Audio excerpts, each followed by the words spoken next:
New ইয়র্কে বাংলাদেশের হিন্দু সম্প্রদায়ের নিরাপত্তা সুরক্ষায় ৬ দফা উপস্থাপন করা হয়েছে। হিন্দুদের ভোটাধিকার নিশ্চিত সহ আরও বেশ কিছু দাবি উত্থাপন করেন বক্তারা। বিস্তারিত থাকছে ডেস্ক রিপোর্টে। নিউ ইয়র্কে ২৯ ডিসেম্বর সন্ধ্যায় ইউনাইটেড হিন্দুজ অব ইউএসএর সংবাদ সম্মেলন থেকে বাংলাদেশের হিন্দু সম্প্রদায়ের নিরাপত্তা সুরক্ষায় ৬ দফা উপস্থাপন করা হয়েছে। প্রধানমন্ত্রী শেখ হাসিনা এবং প্রধান নির্বাচন কমিশনার সহ নীতি নির্ধারকদের পদক্ষেপ গ্রহণের আহ্বান সম্বলিত সুপারিশমালায় রয়েছে আসন্ন জাতীয় সংসদ নির্বাচনে হিন্দুদের ভোটাধিকার নিশ্চিত করতে হবে, ঝুঁকিপূর্ণ এলাকাগুলিতে প্রয়োজনে পুলিশ, বিডিআর এবং সামরিক বাহিনী নিযুক্ত করতে হবে। সংসদ নির্বাচনকালীন এবং নির্বাচন পরবর্তী সময়ে হিন্দুদের সার্বিক নিরাপত্তা প্রদান সংক্রান্ত। আমরা সবাই জানি বাংলাদেশে যখনই নির্বাচন হয়, নির্বাচনের পরেই হিন্দুদের উপরে অত্যাচার হয়, তাদের ঘর বাড়ি জ্বালিয়ে দেওয়া হয়, মা বোনদের সম্ভ্রম লুণ্ঠন করা হয়। এবং তারই প্রেক্ষিতে আজকে বাংলাদেশে হিন্দু জনসংখ্যা কমতে কমতে 7.95% এসেছে। আর একটা নির্বাচন সামনে, সেই নির্বাচনের প্রেক্ষিতে আমাদের জন্য কতটুকু হবে, আমরা কতটুকু নিরাপদ থাকবো, সে বিষয়ে আজকে কথা হবে। সংখ্যালঘুদের নিরাপত্তা সংক্রান্ত বুলেটিন রেডিও টেলিভিশনে প্রচার করতে হবে। ধর্ম অবমাননার নামে হিন্দুদের বিরুদ্ধে আইসিটি অ্যাক্ট ব্যবহার বন্ধ করতে হবে। যুক্তরাষ্ট্রের মতো হেট ক্রাইম ও স্পিচ আইন অন্তর্ভুক্ত করে একটি কঠোর সংখ্যালঘু সুরক্ষা আইন পাশ করে অবিলম্বে জজ শাহাবুদ্দিন কমিশন কর্তৃক প্রদত্ত সংখ্যালঘু নির্যাতকদের বিচারের আওতায় আনতে হবে। আমাদের মূল আক্ষেপ যেটা হলো, প্রত্যেকটা জীবন কিন্তু মূল্যবান। পৃথিবীর যেখানে হবে, আমরা যেহেতু মানবিক, আমরা কোনো জীবন অত্যাচারিত হোক, সন্ত্রাসীদের হাতে খুন হোক, লাঞ্ছিত হোক এবং জীবনের নিরাপত্তাহীনতা, একটা মানুষ যখন একটা দেশে যখন থাকি, আমি এখানে আমার সন্তানেরা বাংলাদেশে, আমি কেন প্রতি রাতে ঘুমাতে পারবো না যে আসলে ঘরে ফিরলো কিনা, এটা হতে পারে, এই যে ভীতি।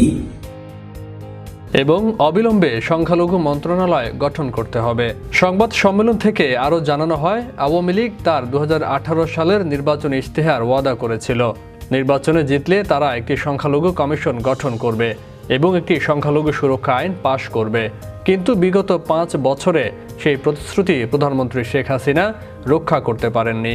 আমরা অনেকটাই আশ্বস্ত হয়েছি যে সেনাবাহিনী কিছুদিন অন্তত মাঠে থাকবে, কিন্তু আপনাদের মাধ্যমে আমরা মহামান্য রাষ্ট্রপতি, মাননীয় প্রধানমন্ত্রী এবং প্রধান নির্বাচন কমিশন সহ সকল রাজনৈতিক দলের কাছে অনুরোধ জানাতে চাই, নির্বাচনের পূর্বাপর সময়ে হিন্দুদের সুরক্ষার জন্য সেনাবাহিনীকে ম্যাজিস্ট্রেসি পাওয়ার দেওয়া হোক এবং বিজিবি ও র্যাব বাহিনীকে স্ট্রাইকিং ফোর্স হিসেবে। ২০২৪ সালের নির্বাচনী ইশতেহারেও একই প্রতিশ্রুতি রাখা হয়েছে। সংবাদ সম্মেলনে এই সংগঠনের পরিচালনা পর্ষদের চেয়ারপারসন ডাক্তার প্রভাত দাস বলেন, ২০১৮ সালের নির্বাচনী প্রতিশ্রুতি অনুযায়ী সংখ্যালঘু কমিশন এবং সংখ্যালঘু সুরক্ষা আইন বিলটি পাশ করা হলে ২০২১ সালের পূজায় সন্ত্রাসী হামলা হতো না, আর আজ এমন দুশ্চিন্তাগ্রস্ত থাকতে হতো না। দেখতে পাচ্ছি শুধু যখন আমরা লেওয়াজ করি তখন কিন্তু আমরা বুঝতে পারি যে আমি হিন্দু অথবা আমি মুসলমান বা অন্যান্য। তো আমরা বিতর্ক গেলে তো বিতর্কের শেষ নাই। আপনাদের মাধ্যমে আমাদের দাবি, আপনারা আমাদের হিন্দুদের কথা বলবেন, যারাই নির্যাতিত হবে তাদের কথা বলবেন, আর এইটা কিভাবে বন্ধ করা যায়। সারা পৃথিবীতে কোথাও আমরা চাই না যে সন্ত্রাস হোক, কেউ নির্যাতিত হোক, আমরা চাই শান্তি। আর এই শান্তি আনতে পারেন আপনারা, কারণ আপনাদের কলম, একটা প্রবাদ আছে যে অচিস্তে মুসিবত। আয়োজক সংগঠনের সভাপতি ভজন সরকার বলেন, বাংলাদেশে হিন্দুদের অস্তিত্ব রক্ষার স্বার্থে ইউনাইটেড হিন্দুজ অব ইউএসএ মাননীয় প্রধানমন্ত্রী শেখ হাসিনা এবং যুক্তরাষ্ট্র সফরের সময় পররাষ্ট্রমন্ত্রী ডক্টর AK মোমেনের সাথে কয়েকবার বাংলাদেশে হিন্দুদের টেকসই নিরাপত্তা নিয়ে বৈঠক করা হয়েছিল, কিন্তু ফলাফল শূন্য। জায়গায় বলেছি যে বাংলাদেশে হিন্দু নির্যাতন যেটা হচ্ছে এটা কোনোভাবে মেনে নেওয়া যায় না বা মেনে নেওয়া তো প্রথম কথা হচ্ছে আপনাদের সহযোগিতা যেটা, সেটা আপনাদের প্রফেশনালিজমের মধ্যে যেটা পড়ে সেটা আপনারা বলবেন। আপনাদের একটা প্রফেশনালিজম আছে সাংবাদিকতায়, আপনারা আত্মপ্রীতির পাশে দাঁড়াবার আপনাদের প্রতিশ্রুতি আছে, আমি আশা করি। সংবাদ সম্মেলনে হোস্ট সংগঠনের অন্যতম উপদেষ্টা ডক্টর দিলীপ নাথ বলেন, সুষ্ঠু নির্বাচনে শান্তিপূর্ণভাবে পছন্দের প্রার্থীকে ভোট দিতে চান তারা। সেই পরিবেশ তৈরি করতে হবে। দিলীপ নাথ আরও বলেন, এই ক্যাম্পেইন বাংলাদেশের বিরুদ্ধে নয়, বাংলাদেশের সংখ্যালঘু সম্প্রদায়ের নিরাপত্তা নিশ্চিতের দাবিতে। কারণ বাংলাদেশ যদি সংখ্যালঘুহীন হয়ে পড়ে তাহলে তা আফগানিস্তানের মতো ব্যর্থ ভঙ্গুর রাষ্ট্রে পরিণত হবে। দেখেন, ব্যাপার হচ্ছে আমরা কেউ কথা বলতে চাই না, কিন্তু যদি না বলেন সংস্কৃতি একটা দেশ ধ্বংসের পথে যাচ্ছে। বাংলাদেশে যদি আজকে মাইনরিটি না থাকে, এই দেশের অবস্থা আফগানিস্তানের চাইতে করুণ অবস্থা হবে। আমরা ওই জায়গা থেকে নিজের সার্ভাইভের জন্য একটা সভ্যতা, সংস্কৃতি, স্বাধীনতার মূল্যবোধ ধরে রাখার জন্য আন্দোলন করছি আর কিছু না। এবং আমরা প্রতিদিনই কোনো না কোনো বেরোতে আমাদের কথা বলছি, আমাদের ভাই বোন যারা দেশে আছে, আমাদের বন্ধু বান্ধব যারা আছে, তাদের সার্ভাইভের জন্য প্রতিদিন করছি। বাংলাদেশে নির্বাচন হচ্ছে, কারা নির্বাচন অংশগ্রহণ করবে, কারা করবে না সেটা আমাদের ব্যাপারে, তোমরা রাজনৈতিক দল না। বাংলাদেশে নির্বাচন একটা গণতান্ত্রিক দেশ, এটাই স্বাভাবিক। নির্বাচনের দিন ঘোষণা করা হয়েছে। আমরা অপর উপদেষ্টা শীতাংশু গুহ বলেন, প্রধান বিরোধী দল নির্বাচন বর্জন করেছে এবং সকলকে আহ্বান জানিয়েছে ভোট কেন্দ্রে না যেতে।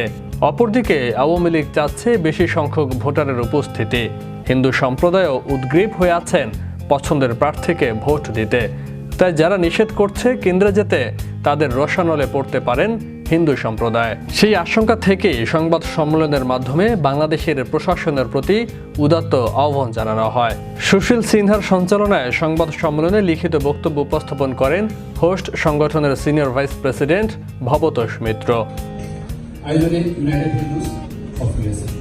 শুভ সন্ধ্যা সম্মানিত সম্পাদক ও সাংবাদিকবৃন্দ, ইউনাইটেড হিন্দুস অফ ইউএসএ এর আমন্ত্রণে সারা দিয়ে আজকে আপনারা এখানে উপস্থিত হয়েছেন বলে আপনাদের আন্তরিক ধন্যবাদ জানাচ্ছি। বন্ধুগণ, দেশে আরেকটি নির্বাচন আসন্ন।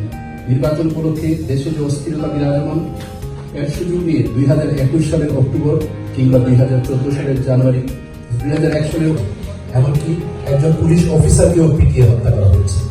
বিরোধী দল এবং তাদের সমমনা দলগুলো নির্বাচন বয়কট করে অসহযোগ আন্দোলনের ডাক দিয়েছে। এই ভয়াবহ পরিস্থিতিতে হিন্দুরা তাদের ভোটাধিকার প্রয়োগ করতে চাইলে তাদের উপর 2001 সালের মতো অত্যাচার চালানোর সমূহ সম্ভাবনা রয়েছে। হিন্দুদের উপর সম্ভাব্য সাম্প্রদায়িক সন্ত্রাস ঠেকানো এবং কোনো দুর্ঘটনা ঘটে গেলে দ্রুত গতিতে সেটা মোকাবেলা করার মতো যথেষ্ট ক্ষমতা যে প্রশাসনের নেই, সেটা আমরা অতীতের অভিজ্ঞতা থেকে জানি। প্রশ্নোত্তর পর্বে আরও ছিলেন মনিকা রায় চৌধুরী, জয়দেব গাইন, নিত্যানন্দ কিশোর দাস, রামদাস ঘরামি, উত্তম কুমার সাহা, পরেশ ধর প্রমুখ। ফয়সাল মাহমুদ, বিশ্ব বাংলা 24 নিউজ ডেস্ক।